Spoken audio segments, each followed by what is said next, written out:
Doutora em Linguística Aplicada pela Universidade Estadual de Campinas, Unicamp, e docente na mesma instituição, a professora Ana Cecília Cosi Vison atua na graduação em Letras, especificamente na licenciatura em Português, Língua Segunda Estrangeira, bem como no programa de pós-graduação do Departamento de Linguística Aplicada do Instituto de Estudos da Linguagem. Seus interesses de pesquisa voltam-se especialmente à área de português como língua adicional em contextos minoritarizados. É líder do grupo de pesquisa Indisciplinar Português como Língua Adicional em uma perspectiva indisciplinar, certificado pelo Conselho Nacional de Desenvolvimento Científico e Tecnológico, o CNPq. A partir de sua atuação como membro da Cátedra Sérgio Vieira de Melo, na Unicamp, criou o Grupo de Acolhimento em Línguas, o GAL, um coletivo de tradutores sociais e intérpretes comunitários cujo objetivo é desenvolver políticas de línguas e promover a inserção social para a população migrante e refugiada de Campinas e região. É autora de diversos artigos científicos e coautora de materiais didáticos para o ensino de português como língua adicional, incluindo livros como Mano a Mano, Português para Falantes de Espanhol e Vamos Juntos, Juntas, cursos de português como língua de acolhimento, dentre outros.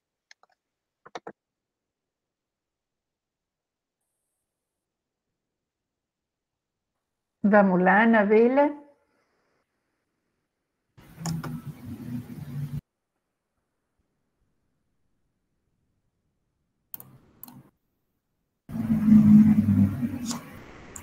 Doutora e mestre em Linguística Aplicada pela Universidade Federal de Minas Gerais, a professora Ana Paula Araújo Lopes é docente na Universidade Federal da Interação Latino-Americana, onde atua na área de português como língua adicional e coordena o posto aplicador do exame para a obtenção do certificado de proficiência em língua portuguesa para estrangeiros, CEIPO-IBRAS. Foi coordenadora do programa de português para estrangeiros da rede Angifes Idiomas Sem Fronteiras, e do curso de português para candidatos ao programa de estudantes convênios de graduação na Universidade Federal de São João del Rei. Atualmente é membro da Cátedra Sérgio Vieira de Melo e da direção colegiada da Comissão Permanente de Acompanhamento de Estudantes Refugiados e Portadores de Visto Humanitário. Seus temas de interesse incluem português como língua adicional em contextos minoritarizados, português como língua de acolhimento, migrações de crise. Encerrando a 11ª GEUP, passo a palavra às professoras Ana Cecília e Ana Paula, apresentando Vamos Juntos, Juntas, operacionalização de um material didático multilingüe e multinível para migrantes e refugiados ou refugiadas. Obrigada.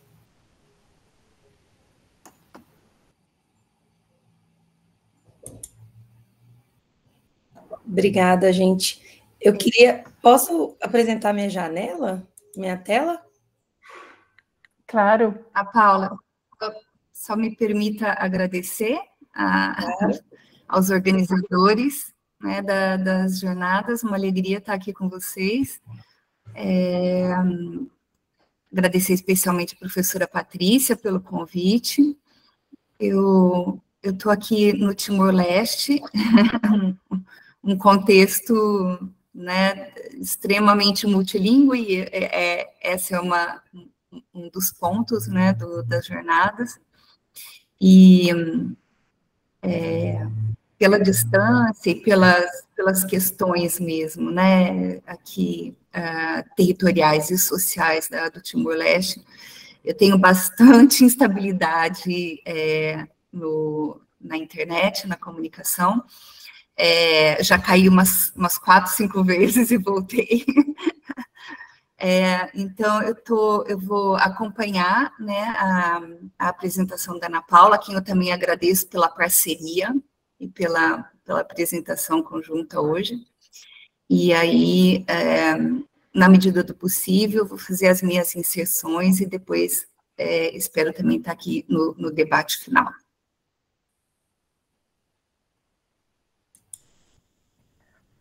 um agradecimento especial, né, a vocês duas e a Ana Cecília, que, como ela falou, está bem longe, é meia-noite lá onde ela está, então o esforço é muito grande, nós ficamos muito agradecidos, Ana Cecília, né, e esperamos ansiosos a fala de vocês. Obrigada, gente. Também gostaria de agradecer, né, pelo convite, para estar aqui com vocês hoje. E também, né, agradecer também aí a parceria da Ana Cecília. A gente está no grupo junto, né, no grupo de pesquisa. E ontem o Leandro apresentou um pouco, né, da nossa coleção também. Eu vou retomar, a gente vai retomar aqui no início um pouquinho algumas coisas para quem perdeu, mas eu sei que ficou gravado, então vale a pena assistir também para quem quiser conhecer mais, né? E parabenizar vocês, gente, pelo evento. Ontem eu também assisti, acompanhei, e muito bacana o que está sendo discutido. E vamos lá, né, para as nossas discussões de hoje. Vocês estão me ouvindo bem? Tá tranquilo? Beleza, então. Então, nós vamos apresentar, por que eu mencionei, né, a apresentação do professor Leandro Diniz ontem, porque nós vamos apresentar aqui hoje, Ana Cecília e eu vou estar, né, falando mais por conta da questão da conexão da Ana, mas ela também vai tentar aí ir colaborando junto aqui, na medida do possível, tá? Então, nós vamos mostrar mesmo para vocês aqui como que a gente operacionalizou, né, como nós colocamos na prática, nesse material, aquelas discussões, né, teóricas que foram apresentadas pelo professor Leandro ontem. Então, só para retomar esse livro que nós vamos estar, que a gente está apresentando hoje, é o primeiro livro da coleção, né, do Vamos Juntos, o curso de português como língua de acolhimento, Organizando Minha Vida. Ele seria, né, o primeiro ali das quatro unidades dessa coleção, e ele vai ser lançado ainda, está na parte de finalização da diagramação e todas aquelas coisas, e vai ser lançado em breve, juntamente com os outros 2 materiais da coleção que já foram lançados e estão disponíveis gratuitamente para serem feitos downloads, né? No final dessa apresentação, até coloquei o link onde vocês podem baixar os materiais, e então vai ser possível que vocês já vão olhando os materiais, já tem disponibilizado o segundo livro e o quarto livro também. Então, o primeiro a gente foi soltando assim por questões diversas aí, né, de criação de materiais didáticos que têm seus desafios, né? Então, só mostrar para vocês rapidamente, né, a organização, então, desse material que a gente vai apresentar foi do professor Leandro, da Ana Cecília e eu.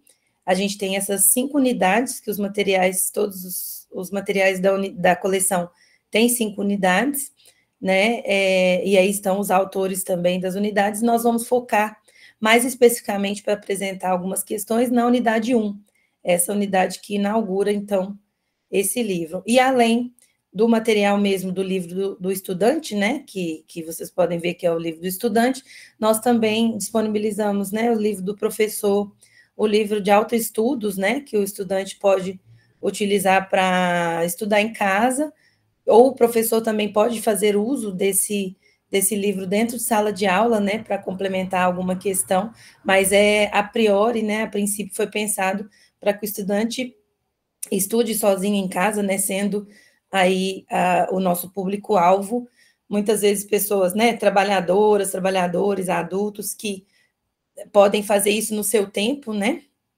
e também, em breve, nós vamos também ter um guia de pronúncia e de gramática para complementar toda a coleção. E também, né, a gente achou importante retomar, fazer uma recapitulação rápida aí, né, do que são os pressupostos, né, teóricos, metodológicos aí da nossa coleção, que são os princípios e são estudos que a gente tem refletindo dentro do nosso grupo de pesquisa, né, do Indisciplar, mas também pela nossa prática, né? Todos somos professores, professoras de língua adicional, de maneira geral, de português como língua adicional, e de português como língua de acolhimento aí, de maneira específica. Então, a gente tem as reflexões também que partem da prática, mas também temos reflexões teóricas que são feitas aí dentro do nosso grupo, que deram aí a sustentação teórica para a gente produzir essa coleção, né? Como a decolonialidade ou pós-colonialidade, né? O ensino multilingüe, pedagogia multinível, que a gente vai apresentar como que isso está materializado no material. Também alguns outros aspectos, né, da multimodalidade, que está muito presente, a interculturalidade, né, que seria o multiculturalismo crítico também. Uma coisa interessante sobre o nosso material é que, o Leandro também mencionou ontem, ele tem uma certa organização e progressão flexível, né, de modo que, a depender do contexto aí de ensino do professor, uma unidade não necessariamente depende da outra, né, para fazer a progressão, então, de maneira que pode ser adaptado para os diferentes contextos, até mesmo os livros, né, você começar pelo livro 2, sei lá, depois passar para um, de alguma forma, é flexível para ser adaptado aí, e nós sempre, né, trazendo a partir da nossa, dos nossos pressupostos teóricos, os livros estão baseados, em todo o tempo, a gente traz os temas transversais, né, de direitos de imigrantes, direitos das populações minoritarizadas, de maneira específica, as construções culturais, né, como a valorização das línguas e os saberes dos migrantes, estão muito presentes, né, nesse material.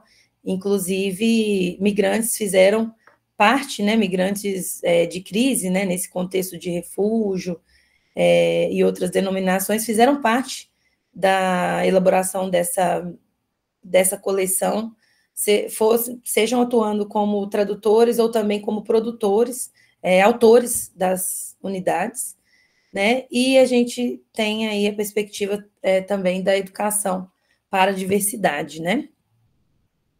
Bom, então a gente vai mostrar essa unidade 1 do Eu Me Apresento, que está aí nesse livro. Aqui tem a referência, e a nossa unidade, ela começa, né, uma primeira parte tem aí algumas imagens antes de inaugurar, que mais ou menos elas já vão dando alguma dica dos temas que vão ser tratados. E aí vocês podem observar já, né, como a gente tenta usar imagens diversas, né, não ficar naquele padrão eurocentrado, né, já, obviamente, tendo em vista o nosso público e também essa questão da diversidade, né? Que tem o seu diálogo com os princípios aí pós-coloniais, né? E aí, na abertura da unidade, quando o estudante está lá com o seu material, ele tem, obviamente, ali a orientação do que vai ser estudado, né? Nessa unidade, e eu vou dar um zoom aqui para vocês verem um pouquinho mais de perto, né? Nessa perspectiva, vocês podem ver que nós temos aqui do lado esquerdo os objetivos da unidade, de cada unidade, e também do lado direito alguns aspectos, né, mais formais da língua que vão ser trabalhados a partir desses objetivos. Então, a gente tem uma perspectiva aí sociodiscursiva para a organização desses temas e desses elementos mais formais da língua. Então, nós partimos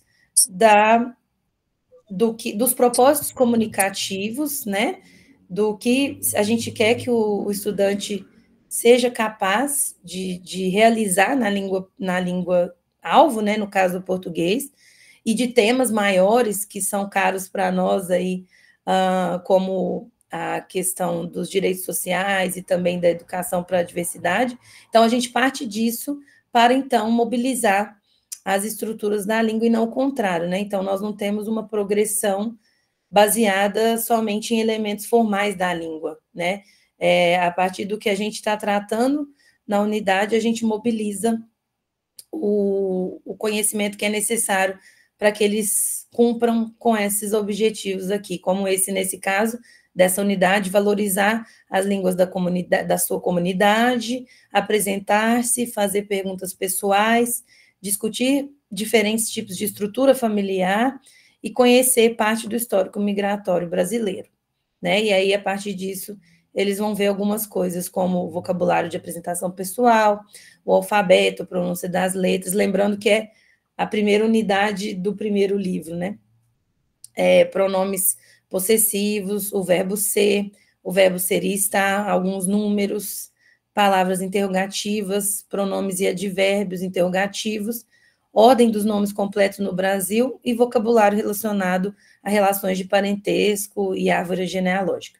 E aí vocês podem observar que tem os níveis também, como é um material multinível, né, a gente já mostra aqui um resumo de que, por exemplo, algumas questões vão ser tratadas só com um nível elementar. Claro que as pessoas que são de outros níveis vão ter acesso ao mesmo material e aí podem retomar também, caso sintam necessidade, né? Mas está orientado para aquele nível elementar, alguma dessas questões, outros para o básico e intermediário e assim por diante. Uma coisa também importante que a gente achou é que a gente prevê, né, o tempo das unidades. Cada unidade ela tem duas partes, a parte 1 e a parte 2, que no total cada parte tem 1h40 previsto mais ou menos de trabalho, ou seja, cada unidade ela vai ser de 3h20, aí a previsão do trabalho, né? E por que a gente pensou nesse tempo? O professor Leandro mencionou ontem, né, de que dividindo em duas partes para aqueles cursos que podem acontecer 2 vezes na semana, pode facilitar, ou se o curso acontece 1 vez na semana também, pode ter aí um intervalo, né, para os alunos descansarem de alguma forma, não ter aquela quebra, mas claro que é uma previsão, não é uma coisa super, né, fechada, que vai ter alguma dependência disso, claro que não, mas que o professor, no livro do professor, a gente faz algumas orientações nesse sentido, né? Então, a gente começa sempre, né, com esses reloginhos, principalmente para orientar, que aí, como tem essa dinâmica do multinível, né, a gente deixa espaço para os professores também fazerem as divisões das turmas, vocês vão ver depois, e a gente acha que isso ajuda bastante a orientar, principalmente professores que possam não ter tanta experiência, né, ou conhecimento teórico, porque a gente sabe que no contexto de ensino de língua portuguesa para os migrantes, a gente sabe que muitas organizações não governamentais, ou até mesmo organizações religiosas, pessoas, né, da sociedade civil, tomam frente, né, desses cursos para oferecer para os migrantes e não necessariamente tem, né, uma formação específica para isso. Então, acreditamos que isso vai ajudar esse professor sem muita experiência, né, que está no papel ali de professor ou professora, a se organizar melhor, né, para a sua aula.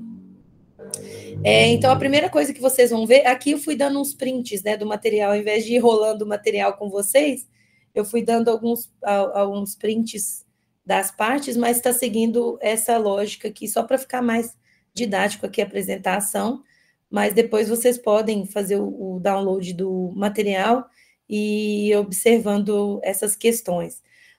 A gente inaugura, né, todas as unidades com essa parte do hashtag partiu, que é, obviamente, né, para fazer uma abertura, para fazer um aquecimento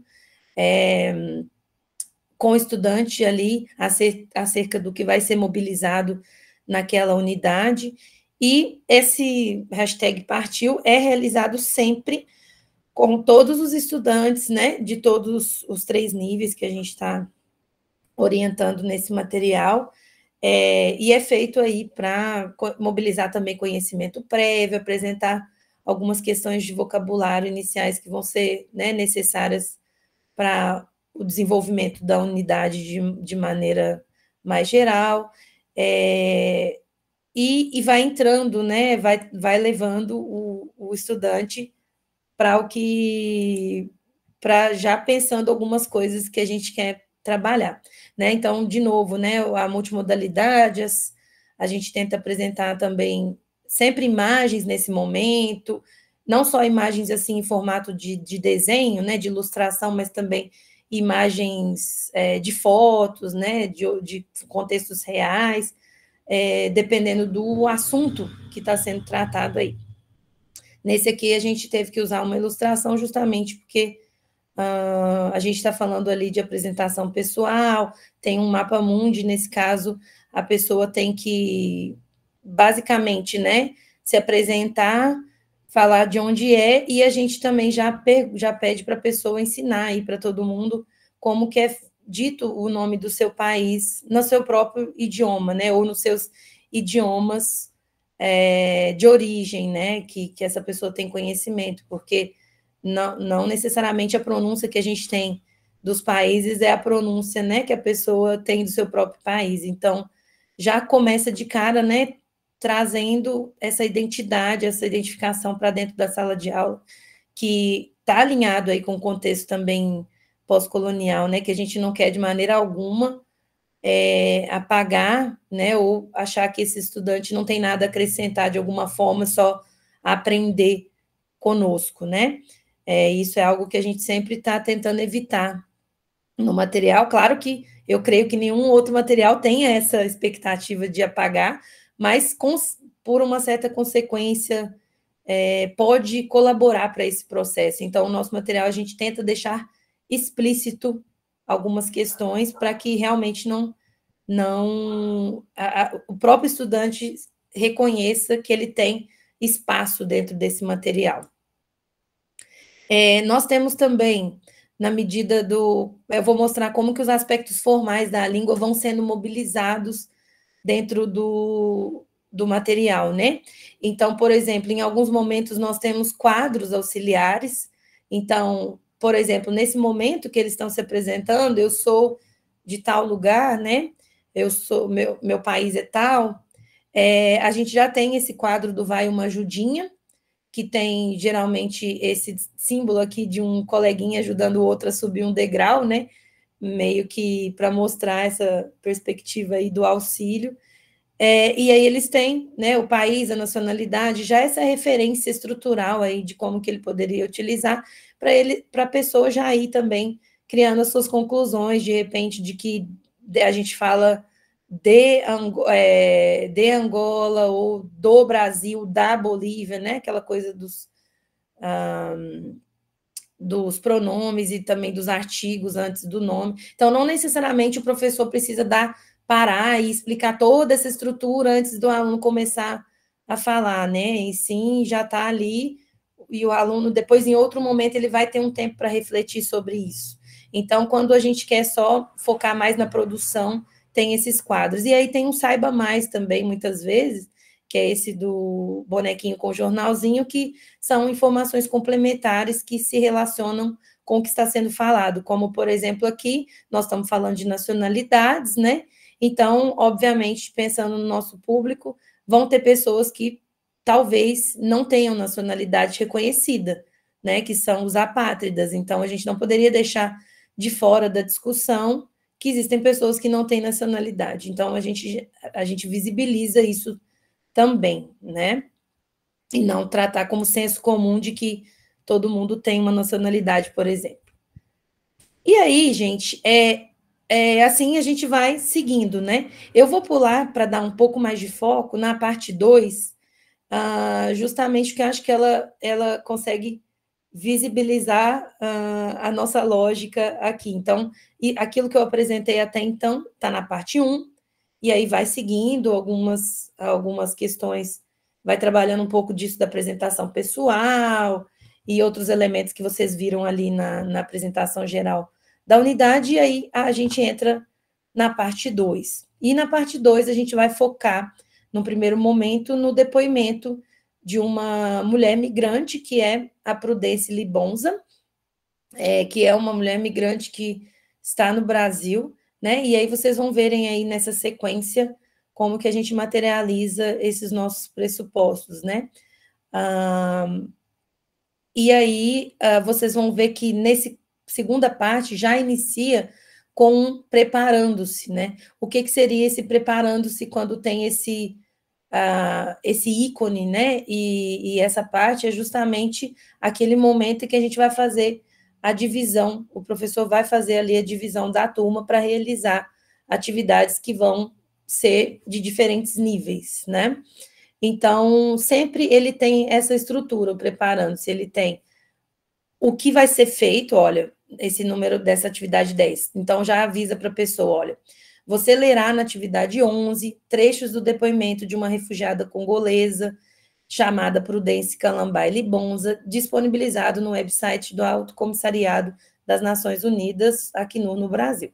Então, o estudante já sabe o que ele vai fazer, e aí vem, né, dê uma olhadinha aqui embaixo, né, na instrução, na atividade 11, incluindo o 11.1, 11.2, né, todas as atividades do 11, para melhor decidir que atividades você fará. E aí a gente tem a sugestão de divisão aqui, que os alunos com nível elementar e básico vão fazer essas atividades aí, a 11.1, 2 e 3, e o nível intermediário farão as atividades 4, 5 e 6.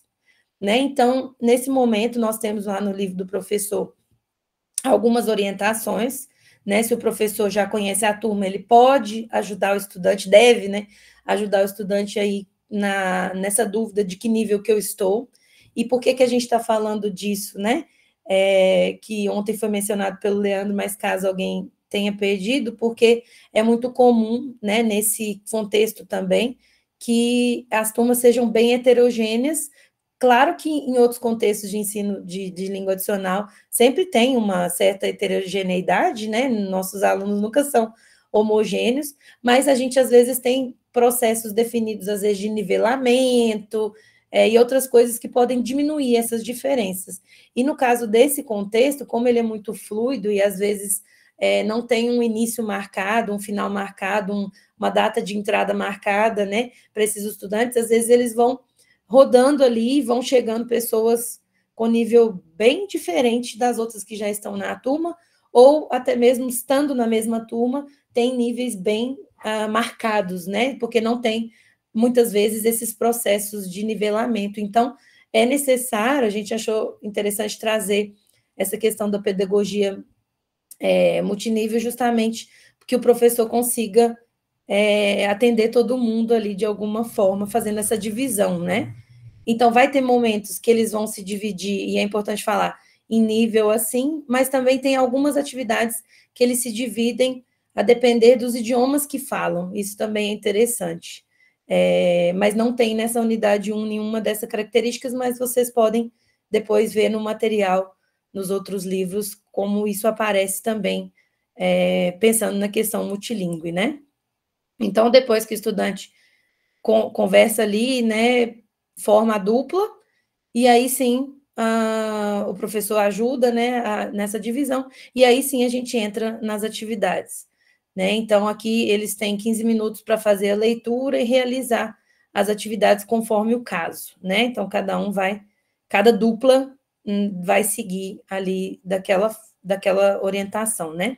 Então, por exemplo, vou mostrar para vocês, esse é o texto que nesse momento eles precisariam ler, né?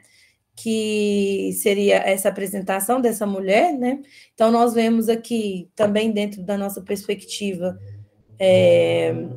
da educação para a diversidade, também da pós-colonialidade, de trazer imagens, presenças, né, de pessoas que socialmente são invisibilizadas, né, como uma mulher negra, migrante, periférica, né, e que seria de uma população minoritarizada no Brasil. Então, a gente traz essa voz, né? E aí, como eles estão em duplas, mesmo dentro da mesma dupla, né, de elementar ou básico, pode ter um ali que ainda é um pouquinho mais proficiente que o outro. Então, a gente tem essas estratégias, a gente faz esse pareamento justamente porque os mais proficientes vão auxiliar os menos proficientes nessa leitura. E é claro, né, gente, aqui uma pessoa de nível intermediário vai ter uma leitura um pouco mais profunda, e as pessoas de nível mais elementar, claro que nós não estamos assumindo nesse material aqueles estudantes A0, por exemplo, falantes de uma língua distante, que não sabem nada, nem dar oi em língua portuguesa. Não é o nosso contexto, né? O estudante tem que ter um pouquinho, algum conhecimento, aquele nível a partir do nível A1, né? Não o A0. Então, mas vocês podem perceber que mesmo o estudante tendo pouco conhecimento, tem palavra-chave nesse texto que eles vão conseguir entender a figura maior e entender o que está sendo dito. E, obviamente, que as atividades vão estar orientadas para esse nível de leitura de cada estudante. Então, vocês vão ver aqui, por exemplo, no nível elementar e básico, a primeira atividade que a gente pede, né, a gente usa um gênero conhecido, que a gente acredita que é conhecido pelos estudantes aí, que é um perfil do Instagram, né, e eles vão, até para orientar a leitura deles, né, eles vão identificar ali alguns elementos daquele texto da Prudence, como nome, e uma bio, por exemplo, e eles vão ter que mobilizar esse conhecimento e transformar aí nessa mini bio de um Instagram. Então, eles têm que ter essa leitura nesse primeiro momento mais superficial, e ao mesmo tempo a gente já apresenta aqui, ó, no Saiba Mais, como que em bios do Instagram a gente não usa frases completas, né, formais, assim, por exemplo, no seu Instagram você às vezes não escreve, eu sou migrante haitiana e sou professora, né? Muitas vezes as pessoas usam as palavras-chave mesmo, migrante, haitiana e professora, se for um perfil que está se apresentando usando esses elementos identitários, né? Então, geralmente, a gente já vai direto. Isso desmistifica também um pouco essa expectativa dos estudantes de língua, que às vezes sempre tem que fazer frases completas, né? Assim, com o pronome aparecendo, tudo, e pronome, verbo, complemento, né? E não é o caso, porque a língua, ela é fluida, né? Então, em diversos contextos diferentes, na nossa língua materna, nos nossos idiomas maternos, ou numa língua adicional, a gente, às vezes, vai usar a palavra-chave mesmo, né? Ou vai fazer frases cortadas. Então, isso também, a gente quer mostrar isso para o estudante e talvez diminuir essa ansiedade, né? Principalmente daquele elementar, de que ele tem que produzir, no primeiro momento, frases completas. Aí, sim, depois, no segundo momento, também pensando no elementar e no básico, né? A gente já vai chamar a atenção para a questão formal aí da língua do verbo chamar, né? Chamar-se, que ela fala, eu me chamo Prudence, sou de Kinshasa, capital da República Democrática do Congo. E aí a gente já vai trazendo a gramática dessa forma evolutiva e também de forma que o estudante possa observar por si mesmo, né? E fazer uma reflexão sobre a norma, e muitas vezes nós temos essa reflexão sobre a norma a partir das línguas que eles falam também. A gente deixa espaço para que eles façam comparações, para que eles façam traduções. Nós não vemos isso como algo negativo, algo que atrapalha, justamente pela nossa perspectiva da multilinguagem, né, da translinguagem, que nós estamos o tempo todo, né, dentro da nossa cabeça, fazendo esses processos. E, às vezes, nas salas de aulas de línguas adicionais, esses processos são invisibilizados como se fossem atrapalhar, né, de alguma forma, sendo que o próprio cérebro funciona fazendo conexões. Então, claro que nós temos, o tempo todo, eles estão lendo em língua portuguesa, estão se comunicando usando as suas ferramentas, mas tem espaço para fazer essas comparações também, que a gente acredita que é saudável, né? Porque é assim que a gente funciona. E aí, depois nós vamos nessa 11.3, mesmo eles sendo estudantes de elementar e básico, nós temos ali um texto forte, né? Um texto que a Prudence está trazendo questões muito importantes da vida social, da vivência dela enquanto mulher negra migrante no Brasil. Então, a gente não quer usar o texto dela só como um pretexto para trabalhar elementos formais da língua, mas nós queremos que mesmo esses estudantes mais básicos, eles possam se posicionar diante desse texto a partir do que eles entenderam. E aí, né, uma estratégia interessante para, às vezes, você conseguir fazer com que esse estudante elementar discuta temas mais profundos é utilizar a própria língua, né, ou as línguas que ele reconhece, porque talvez ele não vai ter ferramentas o suficiente na língua portuguesa, nesse caso, para discutir, mas por que não trazer algumas questões para eles pensarem, né? Pensando nessa educação, nessa perspectiva pós-colonial, da diversidade. Então, nós temos aqui os idiomas do livro, né? Que são 8 idiomas, nós temos o árabe, o crioulo haitiano, espanhol, francês, swahili, lingala, e a própria francês e a própria língua portuguesa, né? E aí, então, por exemplo, Prudência, eu vou ler o português aqui, né? Prudência se apresenta como mulher negra, africana e refugiada, mostrando ao mundo o orgulho pela sua história. Qual a relação dessas 4 palavras com a questão do orgulho, né? E aqui embaixo também é outra pergunta, na sua opinião, é importante que pessoas como a Prudência contem suas histórias nas redes sociais? E por quê, né? Daí, agora passando, enquanto os estudantes de nível elementar e básico estão fazendo aquilo, vamos mostrar agora o que os estudantes de nível intermediário estariam fazendo, né? Então, a partir também daquela leitura do texto, eles vão... ou seja, nós temos o mesmo disparador, né? O mesmo texto, porém, gerando coisas diferentes para cada grupo, né? Eles vão ter que fazer também identificação de algumas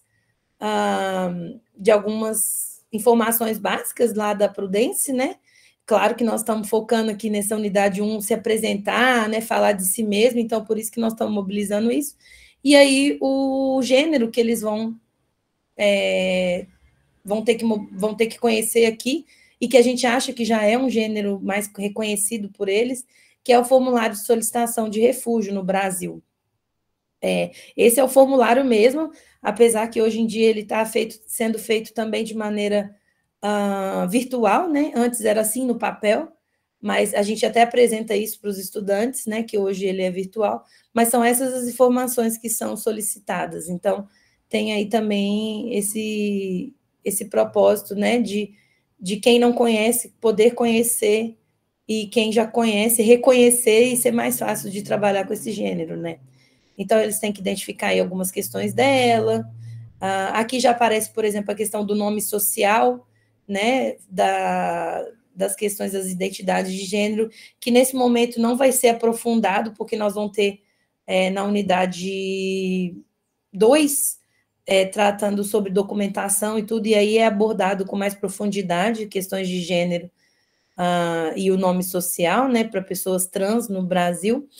Então, nesse momento está aqui normalizado, porque faz parte dos formulários governamentais no Brasil, mas depois a gente vai discutir com mais calma, né? Mas caso o estudante já tenha alguma pergunta, a gente tem algumas orientações para o professor também no livro do professor, né? E aí vocês vão ver que, então, tem um pouco mais de complexidade aí para o nível intermediário. Aqui a gente tem o quadro de Saiba Mais, como eu falei para vocês, né, mostrando para o estudante que esse formulário, hoje em dia, é feito pelo sistema Sisconare do governo, e também temos os links aí para os estudantes terem mais informações, caso queiram, né? Além disso, eles também vão responder algumas perguntas, também lembram que lá os estudantes estão fazendo, lá no nível elementar e básico, né? Os estudantes estão fazendo a discussão usando os seus próprios idiomas aqui, e fazendo identificação de palavras-chave. Aqui a gente já está mobilizando já em língua portuguesa algumas das discussões, né? Por exemplo, releia essa afirmação. Sei que as coisas são mais difíceis porque eu sou mulher, negra, africana, refugiada e não tenho diploma acadêmico. A que coisas você acha que ela está se referindo? E aí tem um espaço para a pessoa já produzir alguma informação em língua portuguesa, né? Você concorda? E aí a gente tem algumas expressões formais da língua para ajudar, e o outro atividade pedindo o que você acha que deve ser feito e por quem, para mudar essa situação de dificuldade, né, apontada pela Prudência. E aí aqui temos também algumas estruturas de oferecer opinião, né, em língua portuguesa. Então, vocês podem ver que também o nível intermediário, ele tem mais atividades, né, do que o nível elementar e básico, já que, pela nossa experiência e também por uma forma de senso comum, os estudantes de nível intermediário vão fazer mais rápido a atividade, né? E aí, nesse momento, o professor, a orientação que a gente dá para o professor é que ele vá circulando ali nas duplas, né, acompanhando o trabalho e passando o gabarito também das atividades depois que foram concluídas, né, porque se ele não tiver tempo de fazer uma correção com todo mundo conjuntamente, ele pode dar as respostas depois para os alunos observarem, né, o que é esperado deles e também fazer uma discussão no final. Também isso é possível, está lá no livro do professor, a depender de como que é a formatação da sua turma e o tempo que você tem para fazer essas discussões, né? Então, olha, eles vão fazer muito mais atividades do que o nível elementar. E aí, passando disso, queria também mostrar para vocês, depois desse primeiro momento, uma outra parte que a gente acha muito interessante dessa parte 2 da unidade 1, que eles continuam trabalhando em dupla e nós vamos trabalhar com a árvore genealógica dessa migrante que já foi apresentada para eles ali no primeiro momento, que é a Prudência, né? E é importante falar também que, assim, na nossa perspectiva, né, decolonial, de visibilizar essas pessoas, de trazer para o centro, né, experiências, mas não é sempre que é possível a gente fazer isso, mas na medida do possível, trazer informações, né, verídicas, informações, materiais autênticos, né, que possam visibilizar. Então, nós conseguimos contato com a Prudência, que ela vive em São Paulo, né, e a gente conseguiu o contato dela, que ela tem uma página também, que ela mostra as coisas que ela faz, porque ela também tem um trabalho como modelo no Brasil e atriz. Então, depois de uma conversa com ela, então, essa é a família real da Prudência, né? Então, a gente achou interessante trazer dessa forma, porque ao invés de criar, né, nomes ali falsos para essas pessoas. E aqui tem, na unidade 1, eles já fizeram, eu fiz aqui um flashback, que vocês não viram isso na parte 1, mas na parte 1 da unidade tem um trabalho com nomes, e nomes típicos do Brasil e os seus significados. Então, aqui, nós estamos retomando esses nomes, né, e dá para o professor fazer também um trabalho sobre como os nomes apresentam, de certa forma, cultura, né? Porque um nome que é comum num país não é comum em outro, então o professor também pode explorar um pouco isso, caso seja necessário ali, seus estudantes tenham interesse, né, nessa discussão. E vocês percebem que apresentar essa árvore genealógica, né, filho, filha, mãe e pai, tem nomes essas pessoas, né? Não é só qualquer migrante, né? Ou qualquer pessoa inventada, criada. São pessoas reais, pessoas que existem, que vivem, né? Que têm suas questões. Então, isso também é um pouco tá alinhado com as nossas perspectivas, né? De trazer essas existências para dentro do livro, né? E talvez em algum momento eles possam se reconhecer com essa formatação de família, da Prudência, com o tamanho da família, pode ser discutido, né? E essas outras especificidades. Então, a gente gosta bastante dessas atividades aqui. E aí vocês podem ver que, por exemplo, essa atividade aqui é feita os 3 níveis, só que é a mesma atividade, só que eles estão trabalhando em duplas ainda, dentro das suas duplas, porém fazendo a mesma atividade. Então, tem momentos que isso também acontece, apesar de estar feita a divisão ali multinível, alguma atividade pode ser em comum para todos os níveis também, a depender da importância que ela tem para a figura maior que a gente está trabalhando, né? Outras relações de parentesco também aparecem no quadro de Saiba Mais aqui. Algum desses quadros de Saiba Mais que eu não trouxe aqui, mas é importante mencionar, alguns deles também apresentam traduções desses nomes, né? De que, como fala, por exemplo, genro, nora, poderia ter a tradução nos 8 idiomas. Em alguns momentos nós temos esses Saiba Mais com traduções também.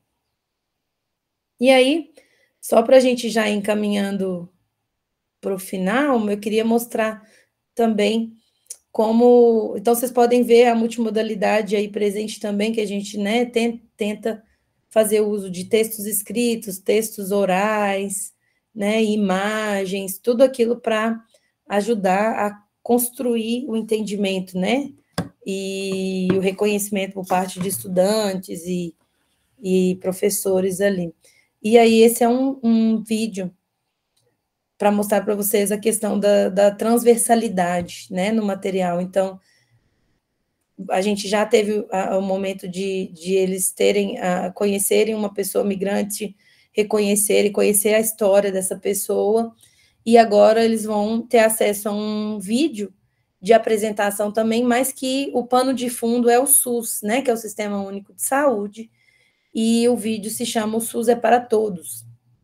E aí eles vão mobilizar coisas ali, e com isso a gente vai já dar uma pincelada, né, nesse direito de todos de fazer uso do Sistema Único de Saúde, porque muitas vezes o migrante que está no Brasil, ou que chega no Brasil, pelos seus conhecimentos prévios, ele não sabe que ele tem direito, por exemplo, de fazer o uso do sistema de saúde gratuitamente, né? Então, tem medo de procurar o sistema de saúde, porque acha que tem que pagar, ou, às vezes, não tem documentação e acham que vão ser proibidos, né, de utilizar o sistema por conta de documentação. Isso é explorado um pouco mais na unidade 2 da documentação ou da não documentação e os acessos aos direitos no Brasil, mas aqui a gente já começa a apresentar isso para o estudante em termos de direitos, né, para ele já ir reconhecendo os seus direitos. Vou mostrar um pouquinho desse vídeo para vocês verem. Espera aí.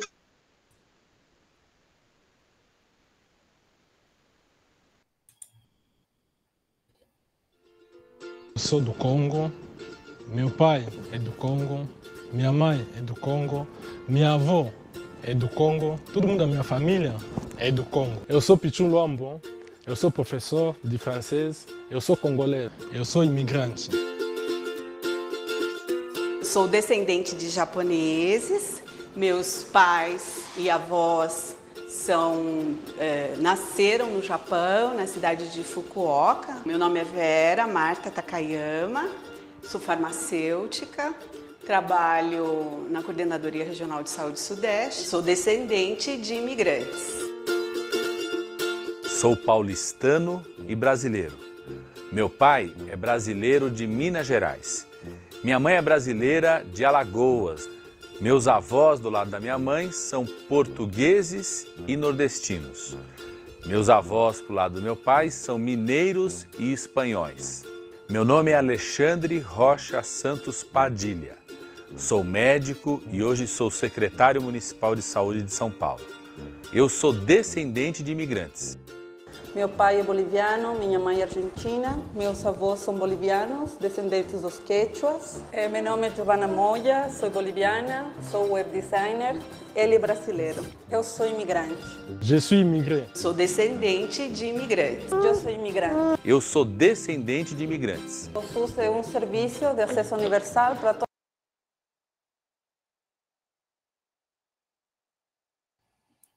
Só essa primeira parte aqui, né?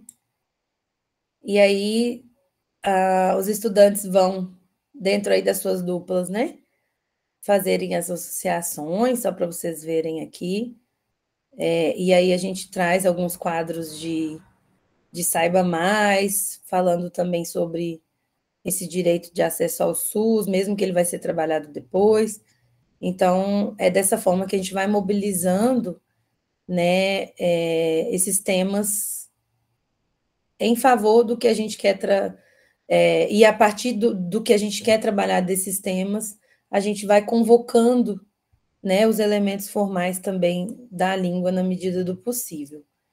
E aí, pensando na interculturalidade, no letramento crítico, a gente vai encaminhando para o final dessa segunda parte, né, com a apresentação dos diferentes tipos de família, que a parte que também tem a ver com os direitos, né, sociais de pessoas de configurações de famílias diferentes existirem, né, no Brasil, que, por exemplo, reconhece, né, o casamento civil de pessoas homoafetivas, que pode não ser uma realidade, né, nos países de origem desses migrantes.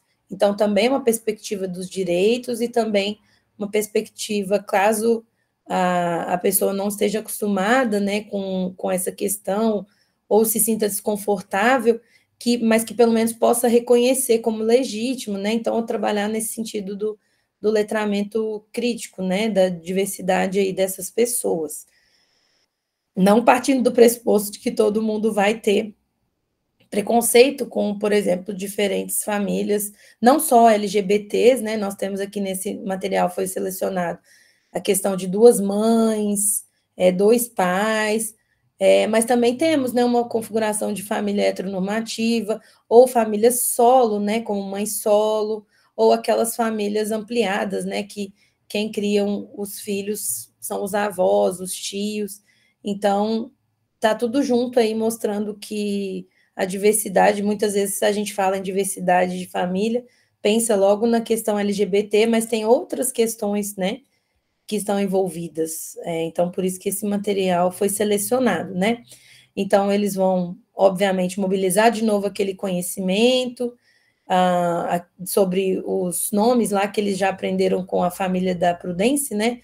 Quem são os avós, pai, irmão, enfim, identificar quais desses relações de parentesco aparecem, e também já vão ampliando aí esse vocabulário das famílias reconstruídas, reagrupadas, que é uma realidade para os migrantes também, né, que às vezes vem um familiar, se ele vai permanecer no Brasil, ou se ele está em trânsito, ele vê se deu certo, se conseguiu alguma coisa, e depois a família vem para poder fazer para poder se juntar aqui no Brasil, né?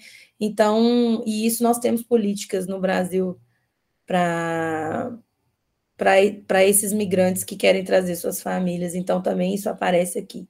No nível intermediário, a gente apresenta, além desse texto base, um outro texto também, complementar, né? Porque, de novo, eles fazem as atividades mais rapidamente, e vocês podem perceber, então, que a interculturalidade, então, nesse material que a gente está trazendo, e todo esse trabalho que a gente está fazendo, de alguma forma, para trazer essa perspectiva intercultural, não só na superficialidade, né? Assim, de, existe isso, existe aquilo, mas nós estamos trazendo isso, aspectos importantes da vida social desses migrantes, junto com essas questões, né? Então, é algo que perpassa as nossas vivências o tempo todo, e às vezes o migrante, sei lá, que seja hétero, ele talvez não se identifique com uma diferença de uma família LGBT, mas ele se identifica com uma família reagrupada, por exemplo, né?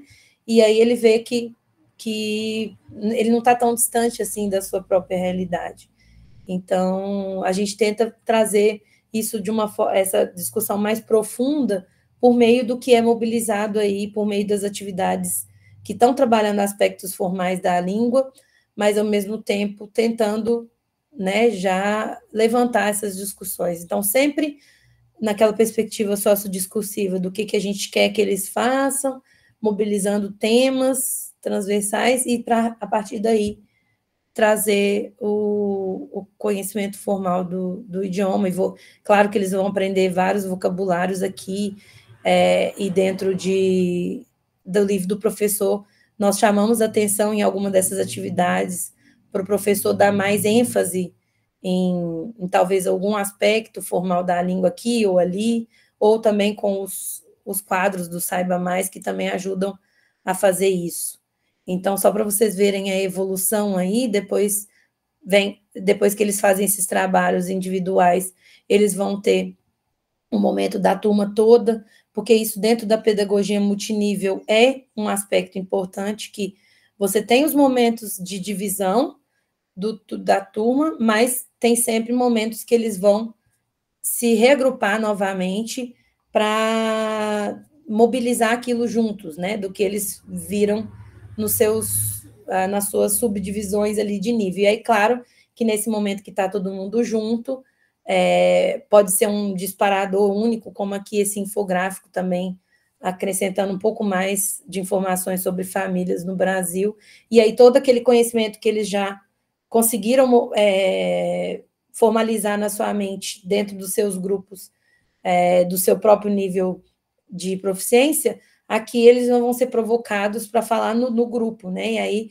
um estudante vai ajudando o outro, né? Um às vezes tem conhecimento do idioma do outro que está falando e vai construindo essa discussão conjunta aí, que isso é importante e tem que ter seu espaço dentro da pedagogia multinível também.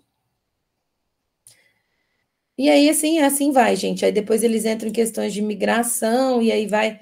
Então, sempre está sendo retomado, vocês podem ver que vai evoluindo, mas, ao mesmo tempo, os temas das apresentações se mantêm ao longo de toda a unidade, que é o pano de fundo, né?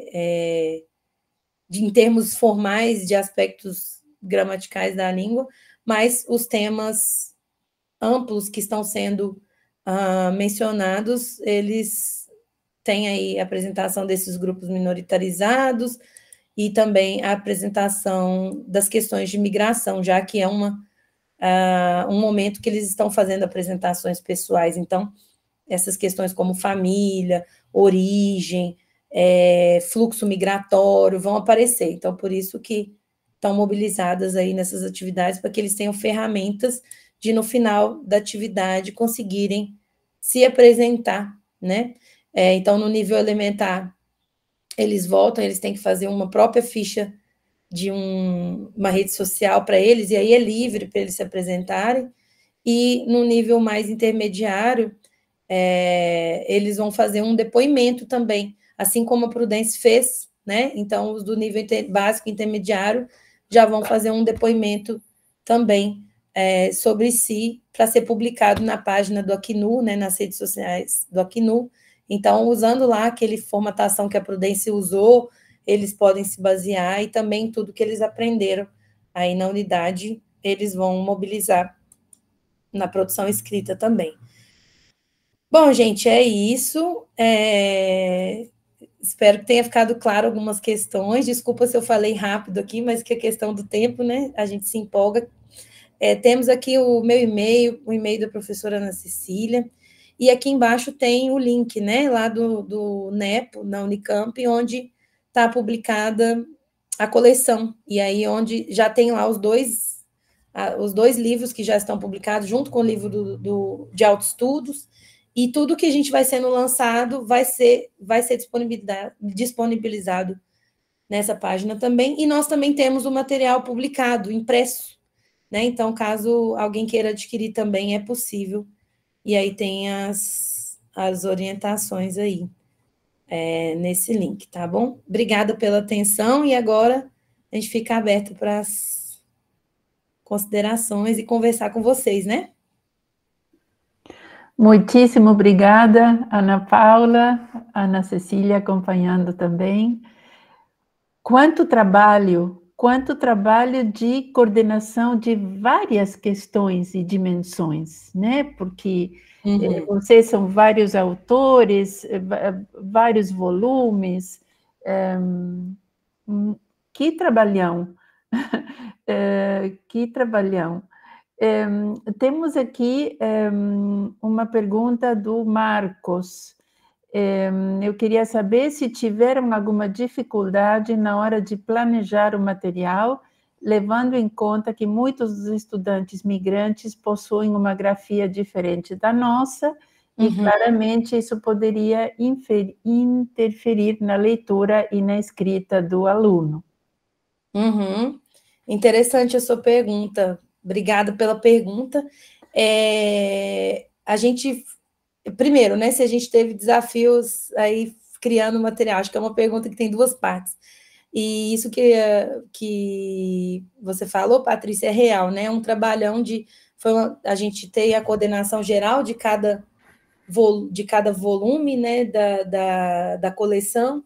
O Leandro e a Ana Cecília estão em todos, e cada volume tem uma coordenação ali, no caso desse livro 1 sou eu, né, no livro 2 tem a Bruna Ruano, no livro 3 Renata Anunciação, e no 4 Helena Camargo. Então, a gente fez assim, e a gente selecionou também os autores para as unidades, né? E aí a gente tinha toda essa complexidade, né, de nós que estamos mais próximos dos autores, e depois Ana Cecília e Leandro, então a gente teve que fazer uma mini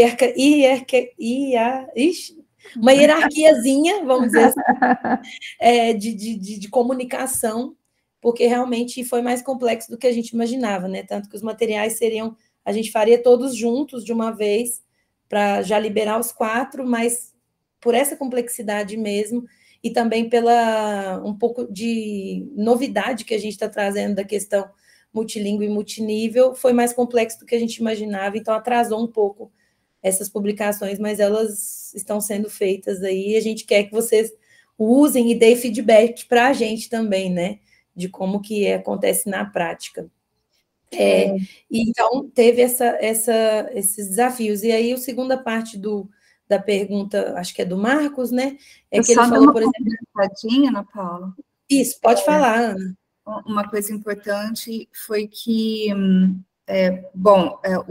essa coleção surge do nosso grupo de pesquisa, né? O grupo de pesquisa que eu lidero junto com o Leandro, e surgiu em plena pandemia, em 2020, porque as nossas pesquisas, elas têm o apoio do Ministério Público do Brasil, né, do Ministério Público, mais especificamente o Ministério Público do Trabalho, e do trabalho porque os migrantes, eles são, né, têm a sua condição de vulnerabilidade, e em relação ao trabalho, eles são ainda mais vulneráveis, né, porque nesse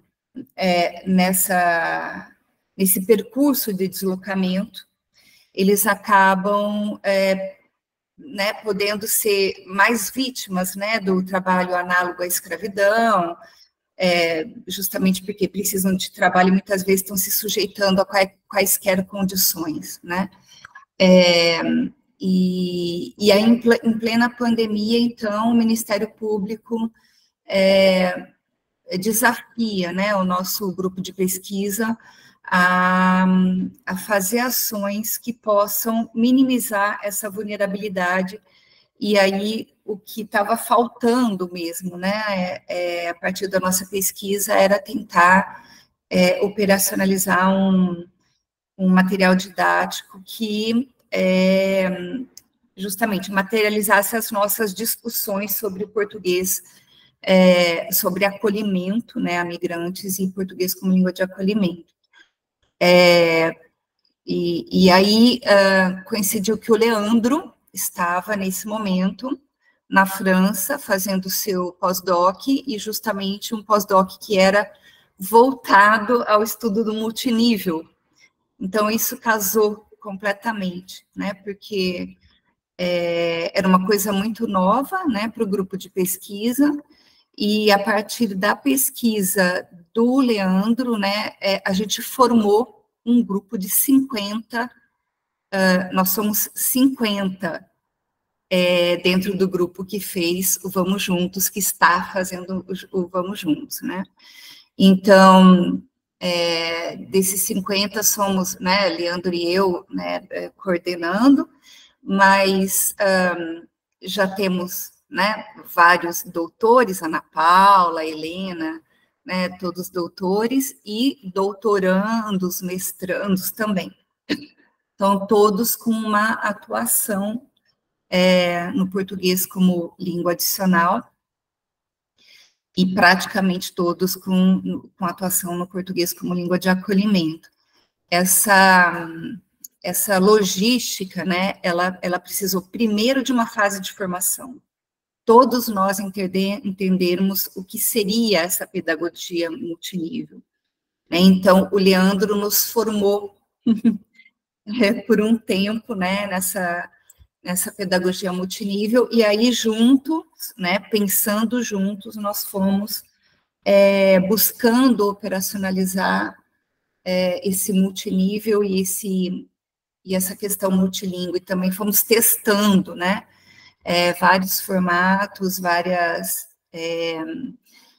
possibilidades metodológicas mesmo, né, para a operacionalização do material. E aí, uma outra questão que é de falantes de línguas que não tenham, né, o alfabeto ocidental, né, então, uma questão é que o Vamos Juntos, né, ele não é para um nível 0, digamos. Então, a gente tem essa consciência, né, de que, por exemplo, para um falante de árabe, que nunca tenha tido uma familiarização mínima, né, o Vamos Juntos não é exatamente, né, o perfil. A gente tentou, ao máximo, trazer, e aí é a questão multilingüe, né, que entra, né, então a gente tenta trazer atividades que possam ir aproximando esse aluno do português, muitas vezes a partir da sua própria língua, né, e aí, como a Ana Paula explicou, tem muitas atividades em que ele vai estar com estudantes que também têm, por exemplo, o árabe como língua materna, mas com proficiências diferentes da dele, e aí vão ajudar ele a realizar as atividades, mas a gente acha, né, e esse é um outro desafio do nosso grupo de pesquisa, que a gente precisa pensar num Vamos Juntos, nível 0, para línguas, né, que não tenham, né, esse alfabeto ocidental. Um outro desafio é para crianças migrantes, né, a gente tem a ideia de fazer o Vamos Juntinhos, que seria para crianças migrantes que estão no ensino básico brasileiro e que não tem nenhum tratamento adequado, né, de português língua adicional, mesmo que seja no contraturno, então esse é um outro desafio. Então, desafios de várias ordens. Obrigada, Ana Cecília. Tem aqui uma colega da Universidade de Rosário que conta que eles também trabalham com pedagogia multinível nos cursos de espanhol que a gente tem, porque tem o Acnur aqui também na Argentina, né? Então, eles também estão familiarizados com essa pedagogia. Tem uma pergunta da Bárbara Azevedo: como as sociedades podem promover a inclusão e o respeito à pluralidade cultural em contextos com alta presença de imigrantes, garantindo tanto a preservação das identidades culturais dos recém-chegados, quanto a coesão social?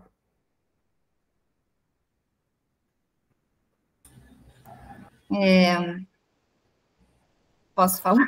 Pode, eu ia falar para você começar mesmo, para eles te ouvirem mais também. Um dos preceitos, né, nossos, dentro dessa perspectiva sociodiscursiva, né, que dialoga diretamente com a perspectiva decolonial, a perspectiva do letramento crítico, né, é a educação do entorno, que o Leandro deve ter trazido, né, na fala dele, a educação do entorno para a diferença e o plurilinguismo, né. Então, a gente acredita que, bom, primeiro, né, nessa perspectiva decolonial, a voz do migrante, ela tem que estar muito presente. E no Vamos Juntos, como a Ana Paula falou, nós convidamos migrantes para escreverem as unidades conosco. Então, eles nos ajudaram tanto nas atividades que eram multilingües e que, então, tem a tradução em diferentes línguas dos migrantes mais presentes no Brasil. A gente trabalha, o nosso grupo de pesquisa trabalha com o Núcleo de Estudos de População, o Zabricó, que é um núcleo de demografia da Unicamp. Então, eles nos indicaram quais eram as nacionalidades mais presentes no Brasil e, portanto, as línguas migrantes mais presentes. Então, são elas que estão ali nas atividades, né? E não apenas as línguas, mas as construções culturais. Então, vocês vão ver que tem várias atividades em que é essencial, né, que essa voz do migrante, o corpo do migrante, a construção, né, as construções culturais deles em diferentes aspectos, sejam trazidas lado a lado, né, com as construções culturais brasileiras, né? Então, essa visibilização é extremamente importante, né? Saber que as suas construções, a sua própria língua, ela é reconhecida e validada dentro da sala de aula, mas também para além da sala de aula. Então, tem várias atividades, né? E aí, nessa perspectiva sociodiscursiva, a gente busca, né, nessa perspectiva sociodiscursiva que compreende a língua como prática social, como uso efetivo, né? Então, a gente parte dos gêneros, dos grandes temas, dos propósitos comunicativos, e para a gente realizar um propósito comunicativo, eu preciso mobilizar gêneros, né? Gêneros discursivos. A gente age no mundo a partir dos gêneros. Então, os alunos são o tempo todo convidados, né, a produzir por meio de gêneros. E gêneros que possam ir para além da sala de aula, efetivamente, e, indo além, visibilizar mesmo as suas línguas, culturas e corpos, né? Então, nesse sentido, por exemplo, né, produzir coisas que possam, em parceria, por exemplo, se a aula é dada pela prefeitura de uma cidade, então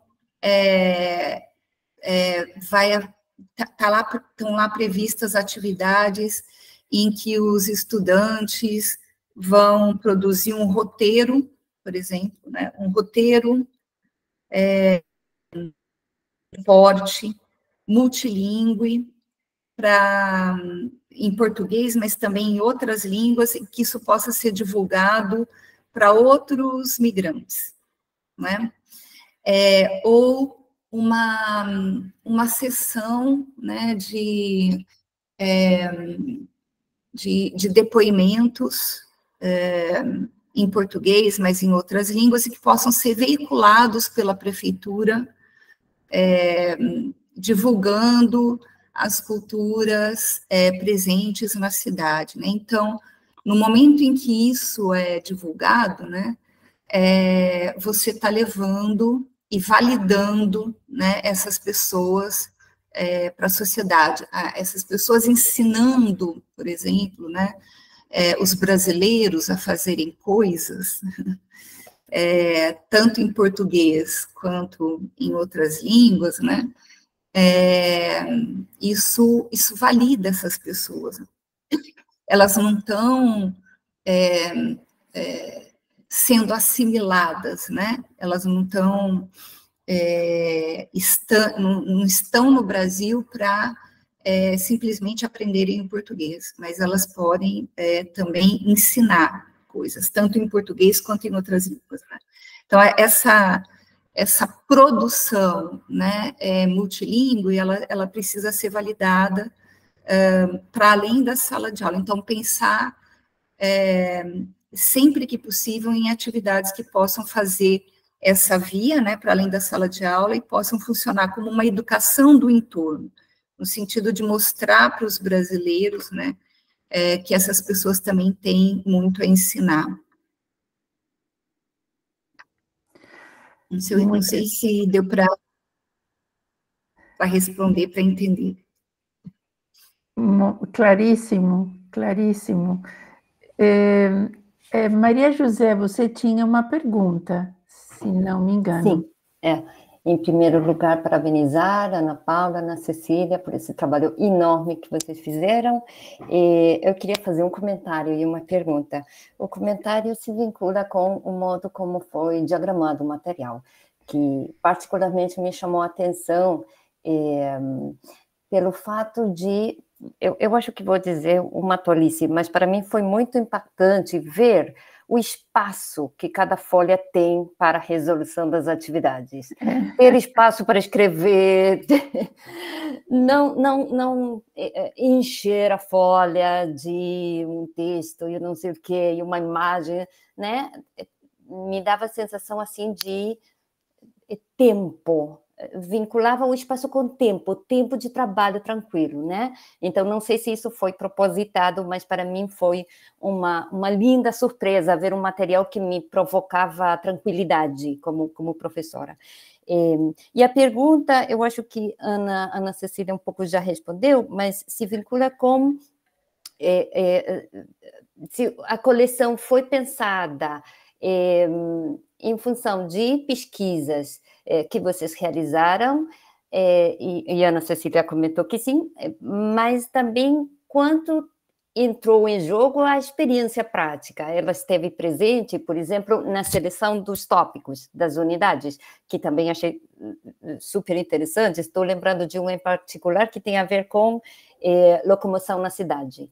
E como de locomoção na cidade vocês chegam a meios de transporte público e assédio. Então, todos os tópicos são muito relevantes, realmente, né? Muito atuais também. Então, é isso. Obrigada. Nessa fase inicial, né, de formação do nosso grupo mesmo, né, a gente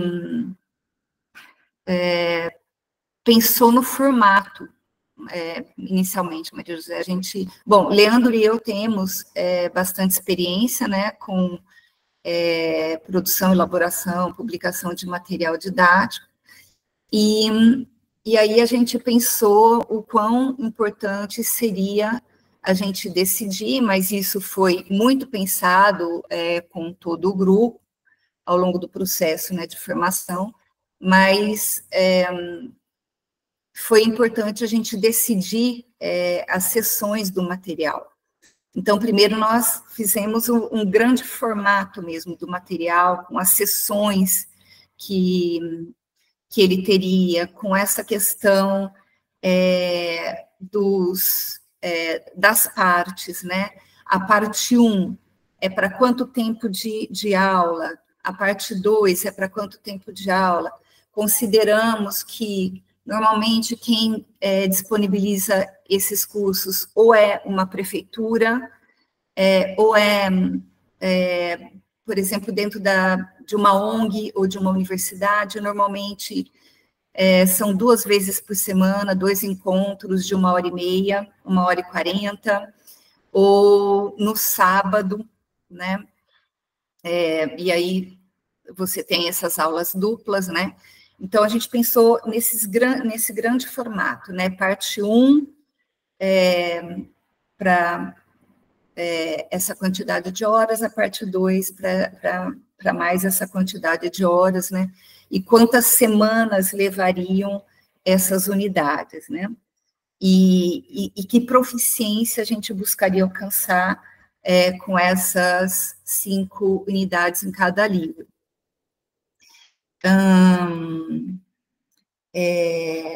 Em relação aos temas, né, a gente fez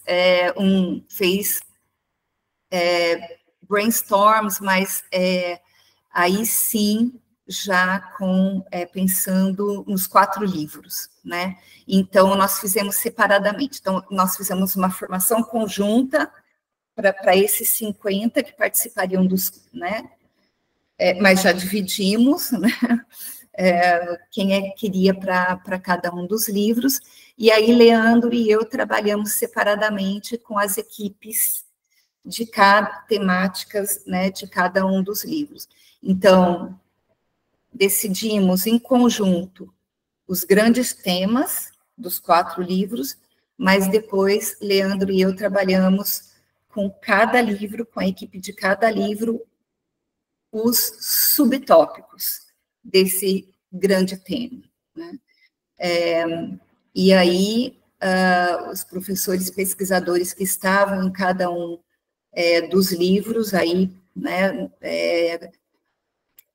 mérito deles, né, muito, encontrar mesmo o detalhamento de cada um desses temas, e, sem dúvida, né, ao longo do processo de cada um dos livros, muita coisa foi mudada. Então, nós tínhamos grandes planilhas para tema, né, porque Leandro e eu, a gente vem trabalhando com o que guia esse nosso currículo tema, propósito comunicativo, que surge desse tema, né? Então, nós agimos em grandes temas no sentido de contexto, né? Nós agimos em grandes contextos. Então, esses contextos, essas esferas, né, de atuação, então, vamos pensar na esfera escolar, pensando em criança, na esfera escolar. Quais são os propósitos de uso da língua dentro de uma sala de aula, dentro da escola, ou dentro da esfera da saúde, né? A gente tem um livro que ainda não saiu, que é o da saúde. Dentro da esfera da saúde, quais são os grandes propósitos comunicativos? É marcar uma consulta, ter acesso a informação sobre o SUS, entender uma receita médica e aí ir até a farmácia e pedir o remédio, enfim, né? Os propósitos comunicativos. Aí os gêneros discursivos que estão implicados nesse propósito comunicativo. Então, é a bula de remédio, é a receita médica, é a conversa, é o diálogo que eu tenho que ter com o médico, né? Então, os gêneros discursivos, e aí os recursos linguísticos, lexicais, né, gramaticais, fonético-fonológicos, que vão ser demandados para eu cumprir esse propósito comunicativo, né? Então, na conversa com o médico, né, que pontos, né, que itens gramaticais são significativos, são relevantes, são necessários eu trabalhar, né, para que ele entre nesse contexto, nesse propósito comunicativo. Então, essas grandes tabelas aí, a gente foi preenchendo, né, a gente tinha inicialmente alguma ideia, mas aí isso foi mudando ao longo, né, da produção. Tanto itens, subtópicos, gêneros e itens gramaticais que a gente tinha inicialmente previsto foram, ao longo da produção, não é aqui que vai ser trabalhado, não é nem nesse livro que vai ser trabalhado, é lá naquele outro, então vai para lá. E, ao mesmo tempo, né, alguns que não tinham sido previstos ali, entraram a partir da produção. Então, foi um quebra-cabeça enorme, ainda está sendo, né? Então, um desafio enorme, mas, ao mesmo tempo, né,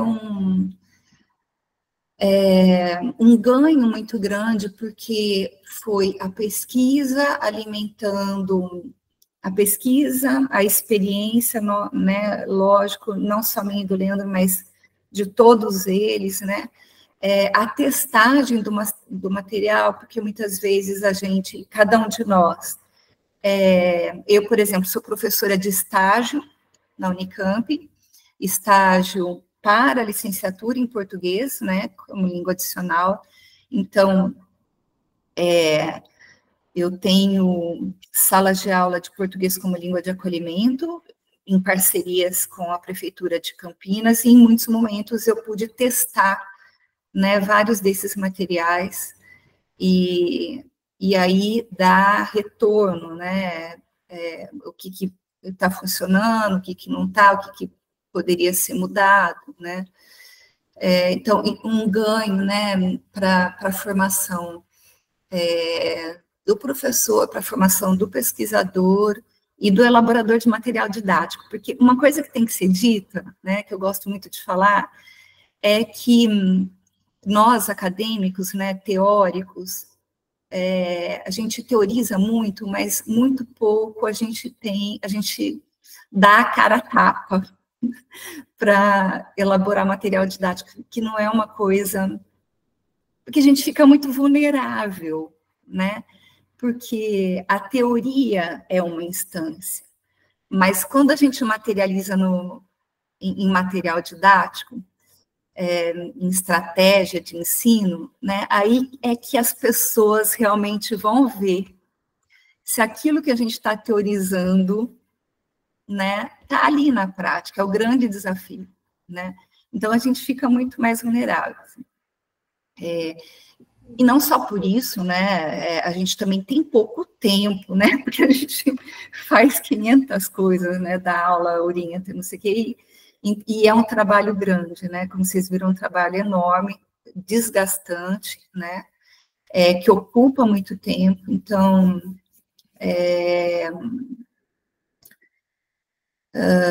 mas eu acho essencial, né, eu acho essencial,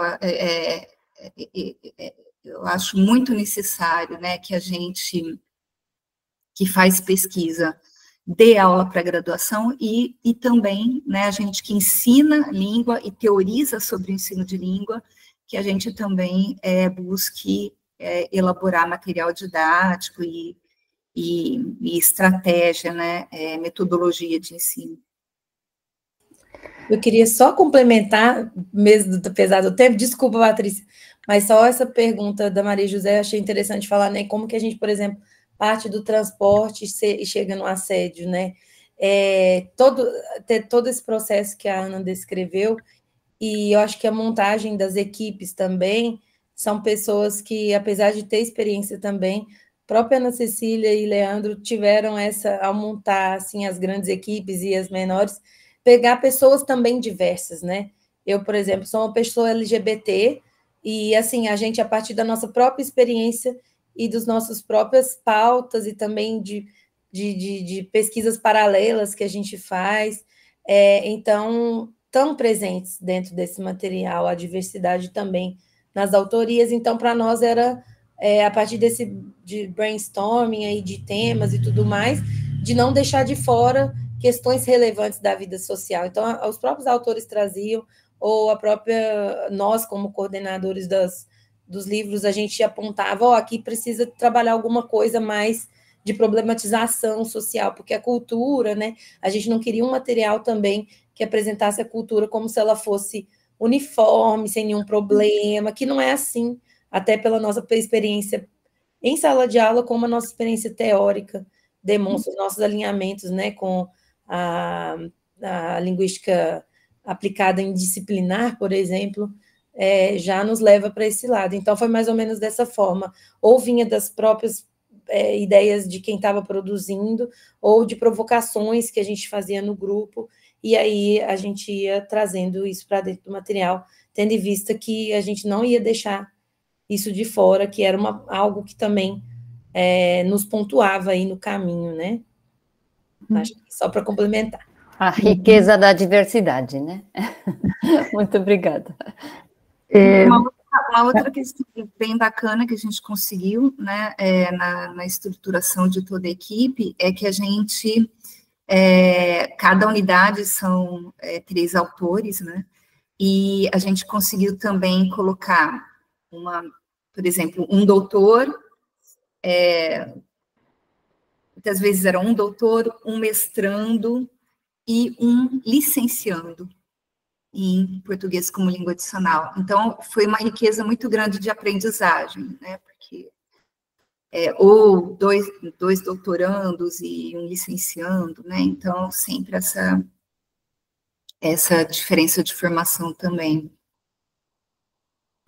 Muitíssimo obrigada, Ana Paula, Ana Cecília. Vocês sabem que aqui entre o público, a própria Maria José, tem muitos colegas que temos participado de produções conjuntas de material didático. A nossa licenciatura, inclusive, tem um espaço curricular específico a cargo do professor Germán, e por isso que a gente fica com vontade de continuarmos conversando horas afora, né? Mas agradecemos muito a presença do público que nos acompanhou.